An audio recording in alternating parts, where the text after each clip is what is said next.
Hello guys, unboxing na po tayo ng car seat cover ng Hyundai Eon. Ay, Hyundai Starex Gold. Hindi Hyundai Eon. Okay, Ikaw, so ito hindi ko po. tanong may sublim, balan mo kamali. Ito nga po, in-unbox namin kung legit check natin kung tama. Oh, so yun nga. Maganda naman siya. Hopefully mag-fit po ito sa aming sasakyan. So, Galing ito po, yung kulay. gray siya. I'm going to open na. Ayan. Open ko na po. Medyo mahirap siya i-open ng kamay lang. Kailangan natin ng kutsilyo.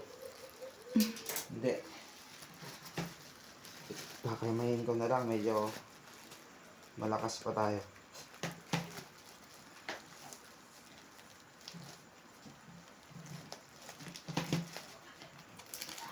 Ayun nga, medyo maganda siya. Ayun. Ay, may nakasulat. Starex D. Okay, so ilang pieces kaya to? So, we will check this one. Okay. Yung ilang pieces siya. Hindi na siya mabuksan ng pag-anon. Kaya, bubuksan na natin ng santong paspasan. Yung mga cover na, magaling ang cover dito ba? Kaya duma. Okay, ito po ay sakto lang sa sasakyan. Bakit? Oh, 8? Walo to? Saan yung sabi? Mga 6 lang yan. Yun, nabuksan na po siya. So, we will count na po kung ilang peraso siya, including the headrest. So, isa to. 1, 2. So, this is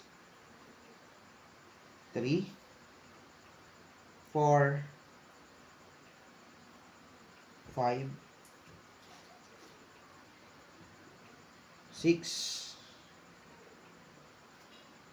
7. This is for headrest. 7, 8, 9, 10, 11, and for headrest we have 1, 2, 3, 4, 5, 6. 1, 2, 3, 4, 5, and 6. So, yun po. Ito lang po siya. Hopefully